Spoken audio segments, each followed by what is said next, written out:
Progress in Nuclear Power, The Destruction of the Continent and Its Peoples, by Fredy Perlman.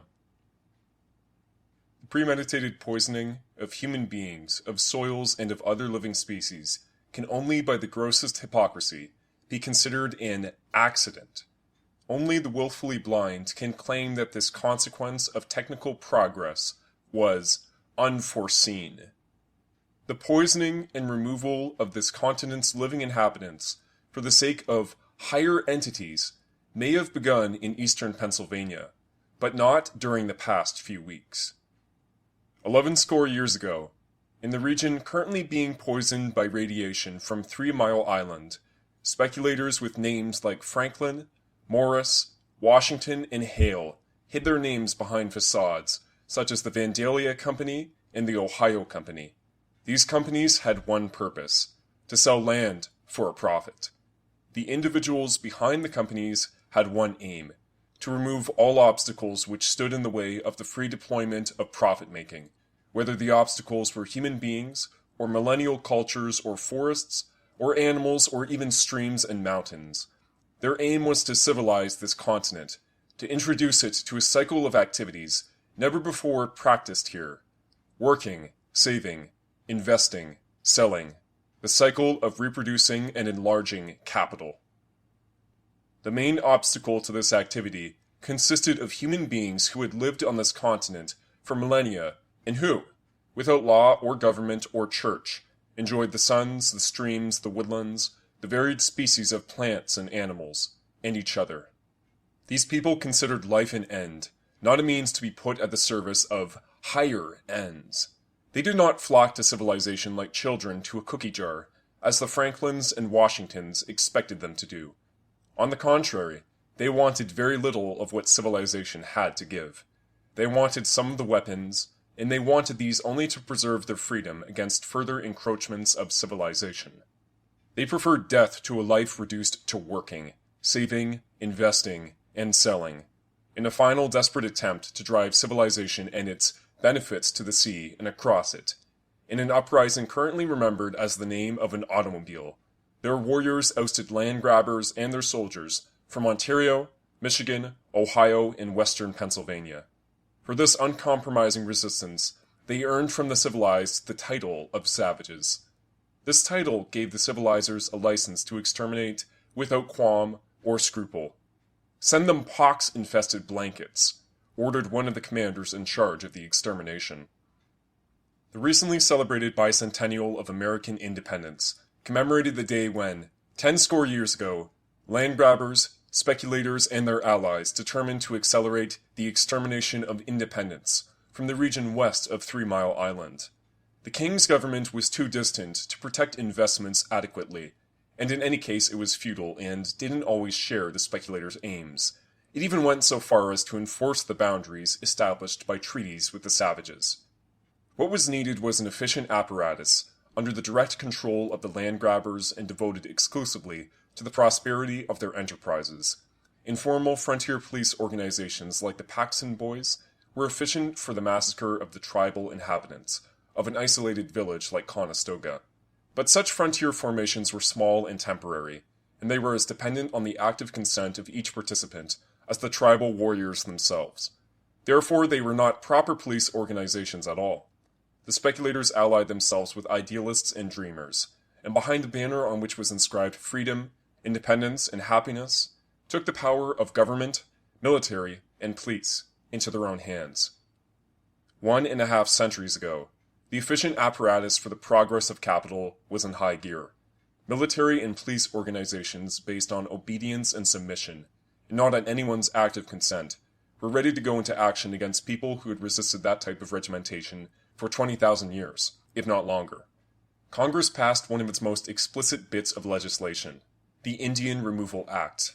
Within a few years, all resistance, all activity which was not the activity of capital, was removed from the area stretching westward from 3 Mile Island to the Mississippi, southward from Michigan to Georgia. The government, quickly becoming one of the most powerful in the world, was no longer restricted to poisoning with pox, or to the surprise massacre of villagers. It implemented the removal with a judicious combination of platitudes, promises, and pleas. The remaining free tribespeople could not resist this combination without adopting it, but they could not adopt it without ceasing to be free.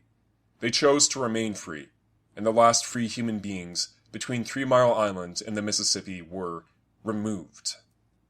As settlers moved into the deliberately vacated lands where the very air they breathed gave them a taste of the recently eliminated freedom, they transformed vast woodlands into enlarged replicas of the hell they had left behind. The enjoyment of trails and forests ceased. The forests were burned. The trails became obstacle courses to be traversed as rapidly as capital made possible. Joy ceased to be life's aim. Life itself became mere means. Its end was profit. The variety of hundreds of cultural forms was reduced to the uniformity of a unique routine.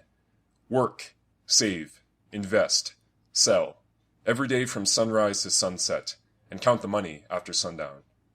Every previous activity, and scores of new ones, were transformed from sources of joy to sources of profit. Corn, beans, and squash, the three sisters, respected and loved by the region's previous inhabitants, became mere commodities for sale at food markets. Their sowers and harvesters no longer grew them to enjoy at meals, feasts, and festivals, but to sell for profit. Leisurely gardening was replaced by the hard work of farming. Trails gave way to rails. Walking was superseded by the locomotion of gigantic coal-burning furnaces on wheels. Canoes were swept aside by floating cities which stopped for no obstacle as they filled the air with burning embers and black smoke. The three sisters, along with the rest of their family, were degraded to mere merchandise, as were the trees that became lumber, the animals that became meat, and even the journeys, the songs, the myths and tales of the continent's new inhabitants. And new inhabitants they were. At first hundreds, then thousands, finally millions. When the importation of outright slaves finally ended, surplus peasants were imported from the rundown estates of post-feudal Europe. Their ancestors hadn't known freedom for so many generations that the very memory of it had been lost. Formerly liveried domestics or farmhands on the estates of increasingly commercial lords, the newcomers arrived already trained to want precisely what capital had to offer, and the degradation of life imposed by capital was freedom to them when compared to their only frame of reference. Sold plots by land investors, transported to the plots by railway investors, equipped by farm implement investors, financed by bank investors, furnished and clothed by the very same interests, often by the very same houses who had provided them with everything else, at a rate of profit no previous age would have regarded as just. They boastfully wrote to their relatives in the old country that they had become their own lords, that they were free farmers, but in the pits of their stomachs, and in the mist beat of their hearts, they felt the truth.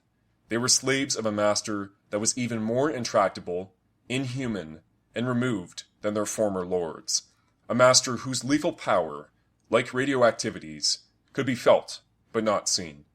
They had become the liveried domestics of capital.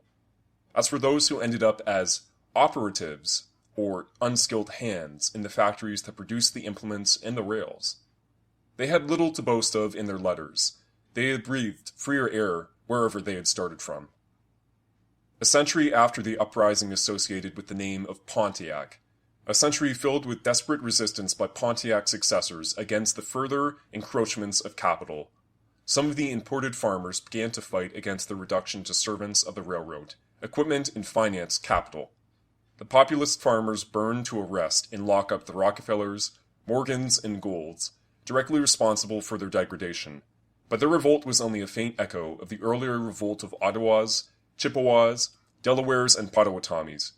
The farmers turned against their personalities, but continued to share the culture responsible for their degradation. Consequently, they failed to unite with, or even recognize as their own, the armed resistance of the Plains people, the last to keep the entire continent from being turned into an island of capital, a struggle defeated by ancient Assyrian and modern Soviet socialist methods of mass deportation, concentration camps, massacres of unarmed prisoners, and unabated brainwashing by military and missionary goons. Militant and courageous though many of them were, the struggling farmers rarely placed enjoyment in life above work, savings, and profit, and their movement was derailed altogether when radical politicians infiltrated it and equated the desire for a new life with the desire for a new leader. The The former derailment of the populist movement became the form of existence of the labor movement during the century that followed. The politicians who dug the grave of populism were the forerunners of the infinite assortment of monkish sects, modeled organizationally on the Jesuit order, but deriving doctrine and dogma from one or another communist, socialist, or anarchist book. Ready to leap at an instant's notice into any situation where people began to struggle to regain their own humanity, they squelched one after another potential rebellion by dumping their doctrine, their organization, and their leadership on top of people struggling for life. These clowns, for whom all that was missing was their mugs and speeches on the front pages of newspapers, finally became capitalists who took to market the unique commodity they had cornered: labor.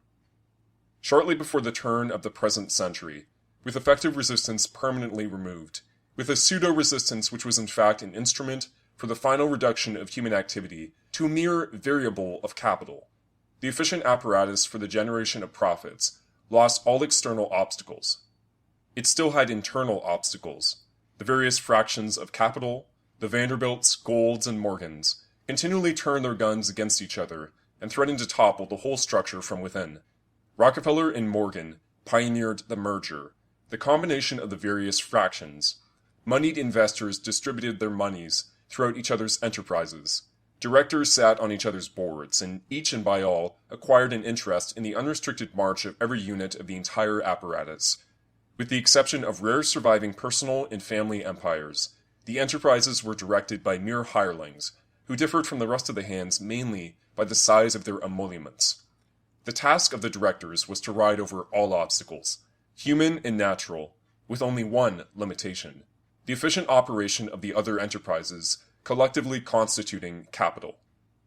20 years ago, the researches of physical and chemical sciences at the disposal of capital led to the discovery that the gross substances above and below the soil were not the only substances exploitable for profits. It appeared that the liberated nuclei of certain substances were eminently exploitable by capital. The destruction of matter at the atomic level, first used as the most hideous weapon hitherto wrought by human beings, became the newest commodity. By this time, the interest payments, freight fees, and equipment purchases of farmers, as well as the long-vanished trees and forest animals, had ceased to be interesting as sources of significant profits. Energy companies interlocked with uranium and oil monopolies became empires more powerful than any of the states which served them as troubleshooters.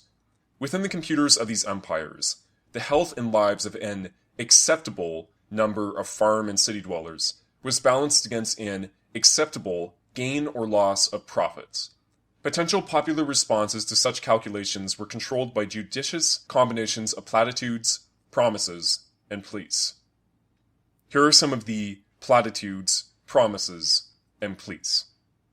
The poisoning of people in eastern Pennsylvania with cancer-inducing radiation by a system that devotes a substantial portion of its activity to defense against nuclear assault from abroad.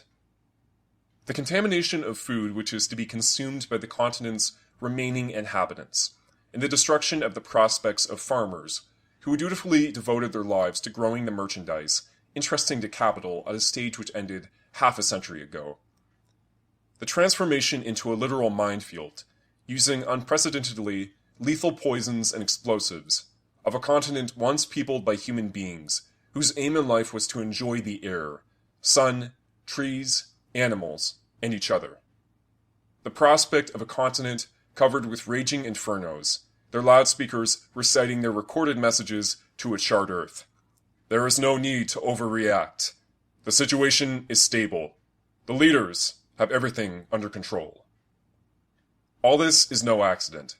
It is the present stage of the progress of technology, alias capital, called Frankenstein by Mary Wollstonecraft Shelley, considered neutral by aspiring managers burning to get their revolutionary hands on the controls. For 200 years, capital developed by destroying nature, by removing and destroying human beings. Capital has now begun a full frontal attack on its own domestics.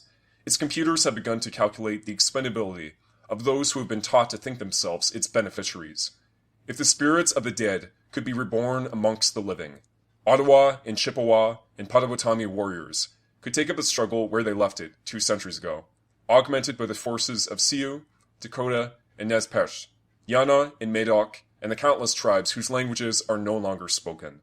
Such a force could round up the criminals, who would not otherwise be brought before any tribunal.